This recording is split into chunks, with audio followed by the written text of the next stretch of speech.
and welcome to Macros with Mythili, our weekly program where we take a hard look at all the major macroeconomic issues and developments before the country. Well, one issue that grabbed media attention immediately after the budget was presented earlier this year was the FM's announcement that he would reduce the basic corporate tax rate from present 30% to 25% over a 4-year time frame. Since then, there's been a lot of speculation over the time frame over which this would be done. The Revenue Secretary, Mr. Shaktikanta, has indicated that it's likely to be 1.5 percentage points in each of the first 2 years and 2 percentage points in the last year, as the rate was kept unchanged this fiscal. There's just one catch. The reduction has to go hand in hand with removal of tax exemptions. And that's not going to be easy. Everyone, corporates included, is happy to pay less tax, but they're much less happy when they have to give up exemptions. So how should the government go about it? What is the best roadmap? We're going to try and chart out that roadmap for you with our panel of experts. Parthasarathy Shome, Chairman, Internal Tax Research and Analysis Foundation, Bengaluru; S. Narayan, former Revenue Secretary, Government of India; and Mohandas Pai, Chairman, Manipal Global Education and former Chief Financial Officer, Infosys. Welcome to the show, gentlemen. Mr. Pai, if I can start with you. Cutting corporate tax rates seems to be the fashion. Soon after our own FM announced that, earlier this month we saw the Chancellor of the British Exchequer also announcing a cut in the corporate tax rate from 20 to 18% by 2020. Now, how does our corporate tax rate compare with the rest of the world? Is it really excessively high, number one? Number two, should one look at the tax rate on paper or the effective tax rate, which is just 23%, as against the 33% on paper? Mr. Pai? Yeah, Mythili, my view is the 30% tax rate is not necessarily a very high one if you compare globally. There are low tax regime, medium tax regime and high tax regimes. The US has a much higher tax rate. But in India, we have a particular problem. The effective tax rate as per the last budget is 23%. But if you look at the disaggregated data, a large part of the tax burden falls on smaller companies, it falls on service companies, it falls on banks, because our incentives are based upon capital investment.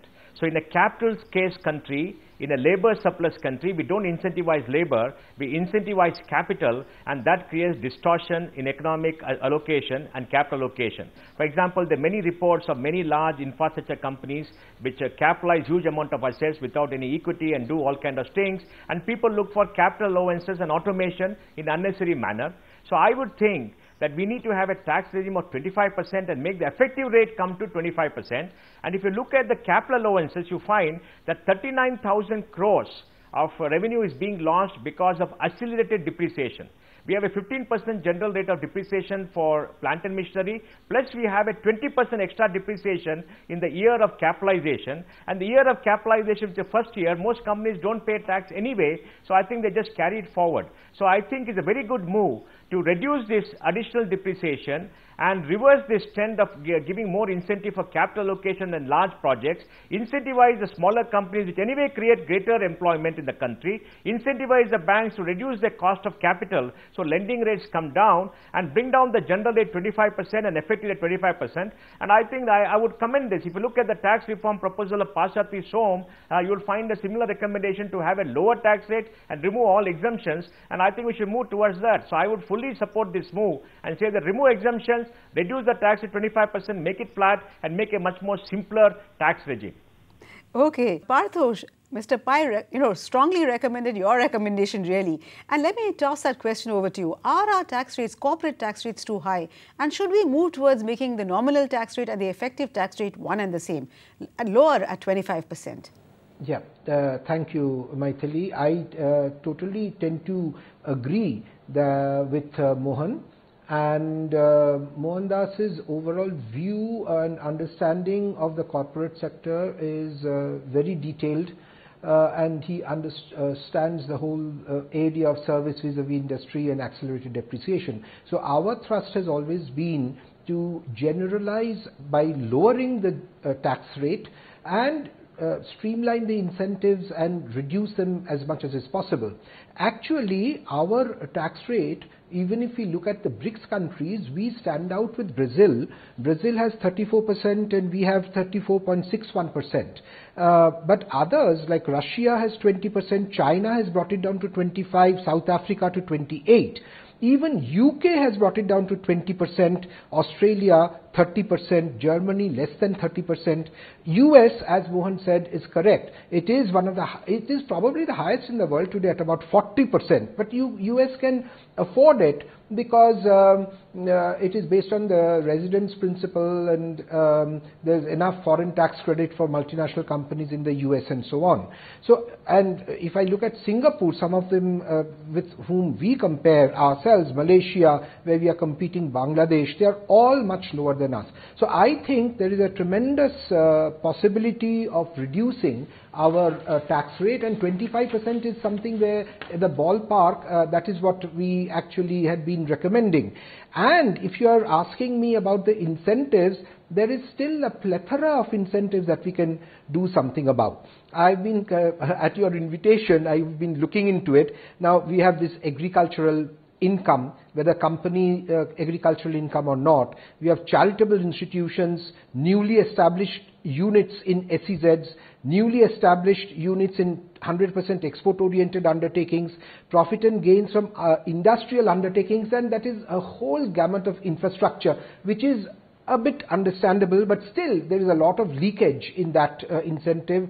Then there are other eligible incentives like cold chain facility. Then you have business of processing, preservation, packaging of fruits and vegetables, undertakings or enterprises of special category states, northeastern states, etc., etc. So unless we really bite the bullet and streamline them, we cannot bring it down to 25%. Yeah, we will come to the exemptions a little later. We'll discuss which of the exemptions can be phased out and how. But let me turn to Mr. S. Narayan. As a former Revenue Secretary, sir, what was the rationale of government fixing the tax rate? Is it to garner revenue? And when it comes to exemptions, is there a link really between tax rate and investment? If that is the main objective of giving the exemptions, is there really a link between the tax rate and the investment rate in the country? Now, before I specifically address that question, Mythili, just a couple of points. If you sit from the corporate's point of view, it is not income tax alone that they are facing now. 10 years ago, the service tax rates are 2%, now the service tax rates are 14%. In addition, excise duty, which was 8%, is now close to 12%. There are also entry taxes and state taxes. So the tax regime, to look at a tax regime on the corporates just from the point of view of the income tax alone, is perhaps just one of the burdens that the industry is facing. And therefore, just from this point of view, a reduction in any kind of a tax would help the corporate sector. That is one. Does a reduction in the tax rate help investment? I don't think you can find a correlation directly between reduction of tax rates and investment. But certainly, if you are able to reduce, let us say, the exemptions, of course, we'll discuss about them. But the burdens that are added on, a 3% surcharge, then and again a 1% something, etc. If you reduce all that and have a clean rate which is calculable on the basis of a transparent, non-exemption based act, I think certainly there would be an incentive to put more money. And also think about the kind of distortion that these kind of tax rates have. You suddenly want to go into an SEZ, you suddenly want to go into in a tax-free zone, etc. All these distortions would be removed if you follow the FM's path of reducing the tax rates and simultaneously removing the exemptions. So I do think that this is a direction, a very good direction.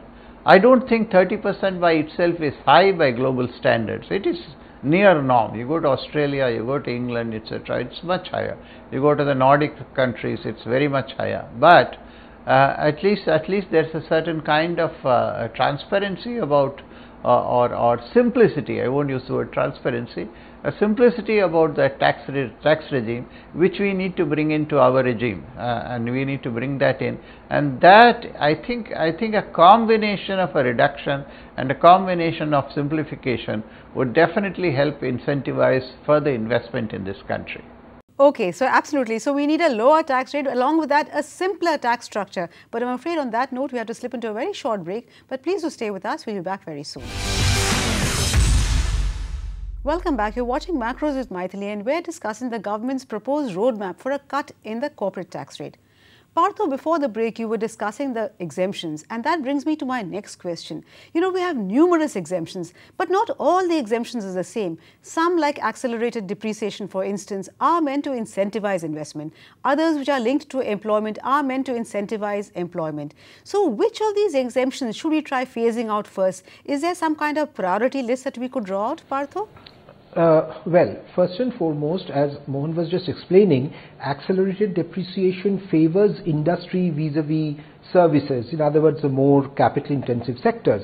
We understand that in infrastructure sector you do need some incentivization. However, if you really look at the services that are being delivered by infrastructure, you have to question, are these sort of special incentives really working? So I think one has to cut back from all exemptions from various sectors at the same time. However, if at all incentives have to continue, they have to be investment related rather than profit related. That is very clear. But I would say we have to reorganize our non-profit sector or charitable institutions, religious institutions. If you really look at it, we allow for 15% of excess surplus to remain. That can also be extended if it is invested in certain areas, that is exempted. And there's a lot of discretion also, because if you do not finish spending all your surplus, then you can apply and get a special extension. So we have to really streamline and cut down on the exemption and rationalize that sector very, very fast. And I think a lot of saving will come in terms of revenue expenditure from that sector.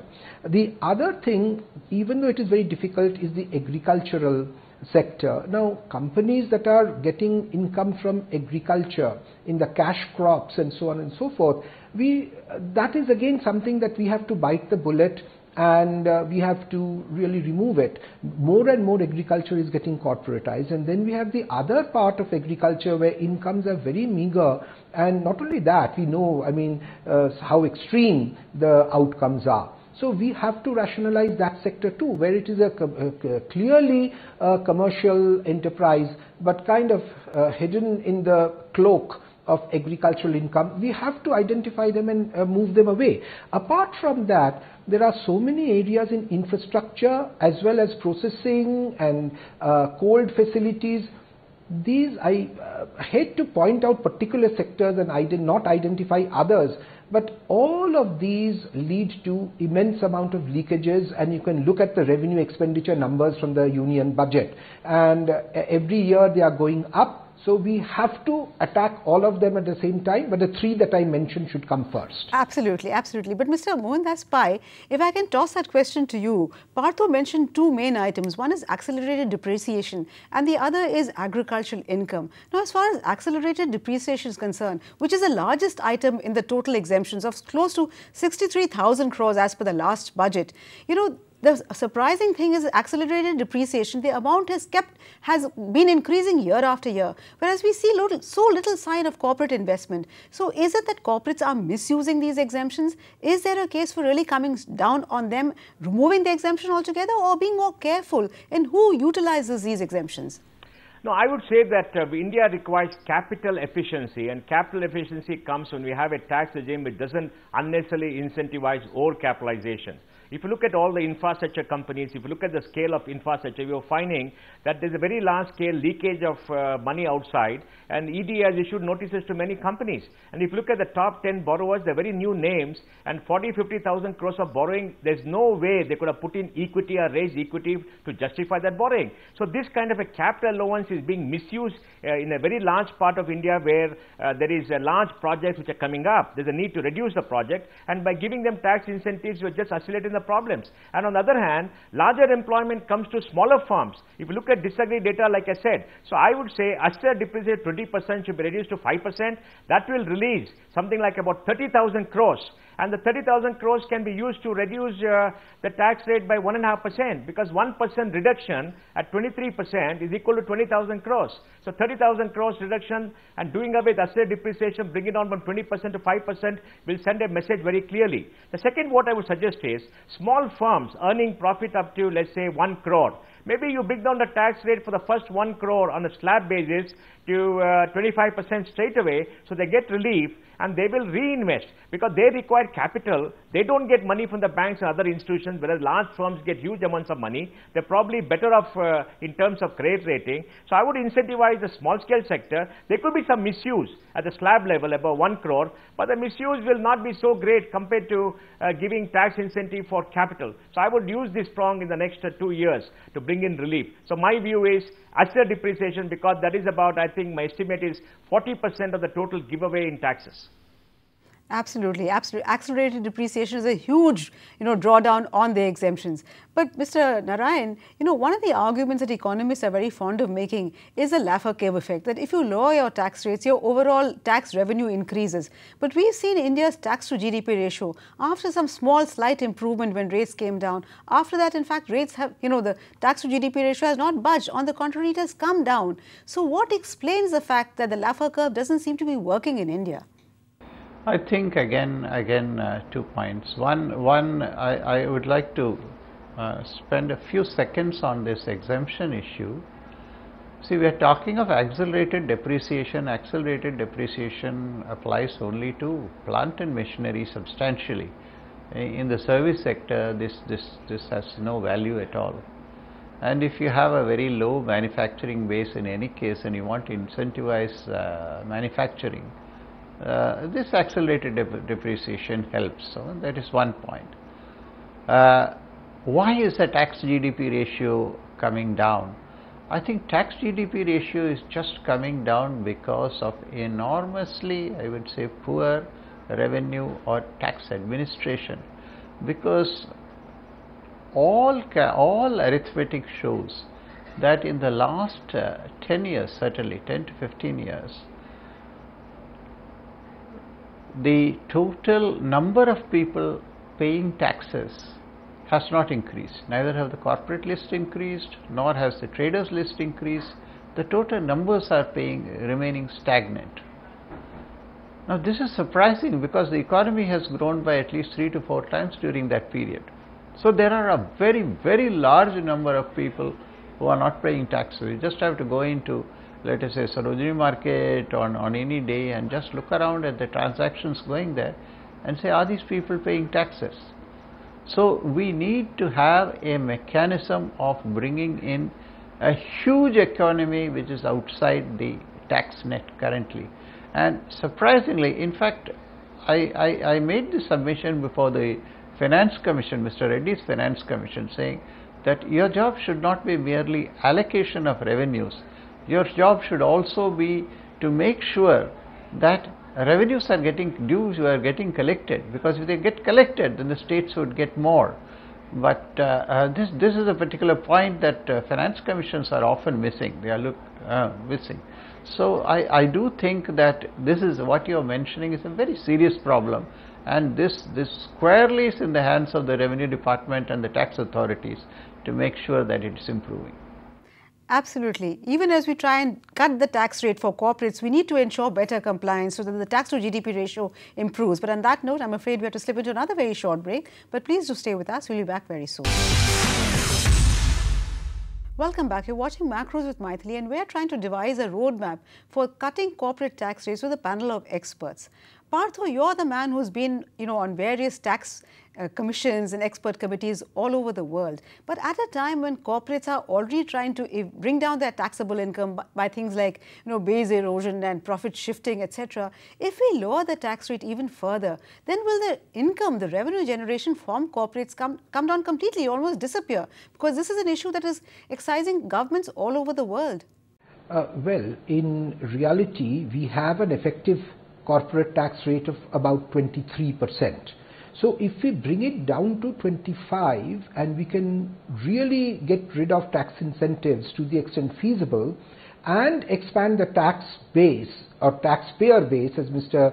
Narayan pointed out, I think we can easily achieve an effective rate of about 24% easily, that is maintain it and even increase it to 25% with the expansion of the tax payer base. And as you said, in 2006 we had 1.8 crore taxpayers, and even now we have about about 1998-99 we had about 1.8, then we increased by 2006 it came to 3.5 crore, and we are still in 2016 about 3.5 crore. So the huge area of expansion is possible. So I think that expansion of the taxpayer base has to be focused on, and the burden, that is the incidence of the tax, be broadened, and we can easily raise our tax to GDP ratio. By the way, Mythili, between 2004 and 2008, our tax to GDP ratio shot up in the direct tax. How did we do it? And it went up about 25% one year in real terms, and in other years it was going up 15% or so in real terms. We did it through expansion, improvement in tax administration, and also streamlining tax incentives, while the tax rates actually were being brought down. But we can replicate it, we can do similar things. It doesn't really matter which government, etc., etc., but the possibilities are very much there. Absolutely. Mr. Pai, so should the government, when even if it promises corporates a lower tax rate and says, yes, we will remove exemptions, should they say that, look, we want to have better compliance from your end? Should they have some kind of a grand bargain, or should they, front end the exemptions, or should they back end it? Mythili, I think they should front end the exemption to restore the faith of investors and business in the government. Right now, there is no faith. There are perverse assessments being done. There is corruption to a large scale. Huge demands have been raised, and disputes are not settled. 8,35,000 crores of demands have been raised, and 50% of them are bogus demands based upon transfer pricing and all kind of stuff which is not going to be collected. And the tax collection apparatus is harassment, and the tax remedial measures in terms of appeal process, it takes you 15 years. There is no justice in the tax system. We have a broken down administration, broken down assessment system, we have a broken down appeal system. Now, if you don't fix all this, there is no trust in the government, and I have handled this. I have handled tax assessment in 40 years. 40 countries. Let me tell you, India is the worst of the lot, because there is no justice, there is no finality, and there is no appeal process. Decisions Supreme Court are not obeyed by the assessing officers. It's a broken down system. We have to fix tax administration. We have to lower the rates. We have to make it simple. We have to have a simple appeal process, a quick decision to be done in appeals, and then automatically the compliance will increase. We also have to simplify transfer pricing. Transfer pricing has become a means of harassment in this country for the last 5 years, and I'm telling you, it's so terrible to be a corporate paying taxes in India. So I think a lot of work the government has to do, and I won't blame corporates, I will blame the government.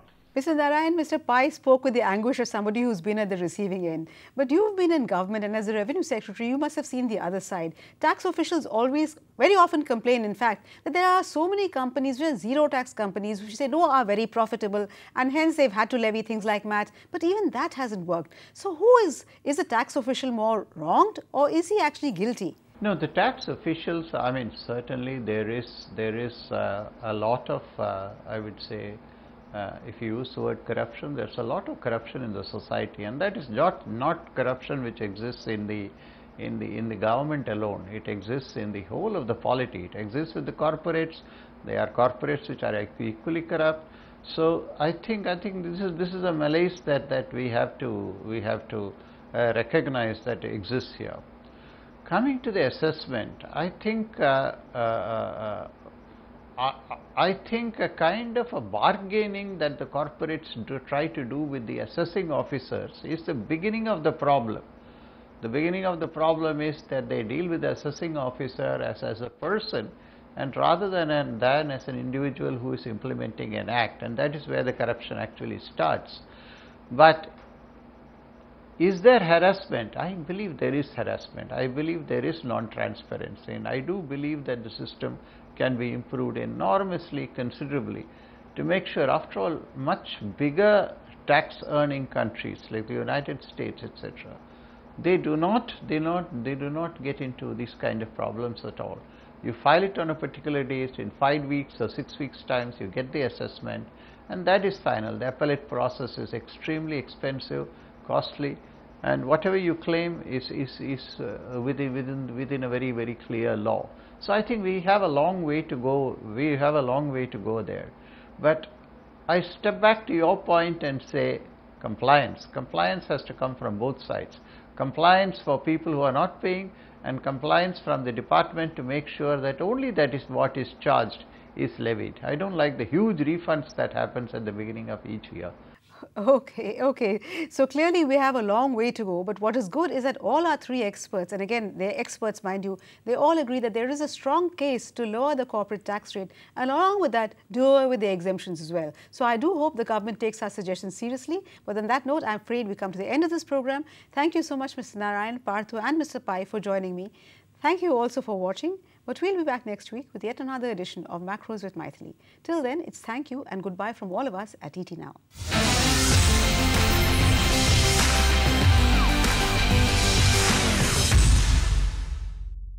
Find us on Facebook at facebook.com/ETNow, and don't forget to click the like button. You can also follow us on Twitter at ETNowLive. To stay updated with all our programming, hit the subscribe button on our YouTube channel by logging on to youtube.com/user/ETNow.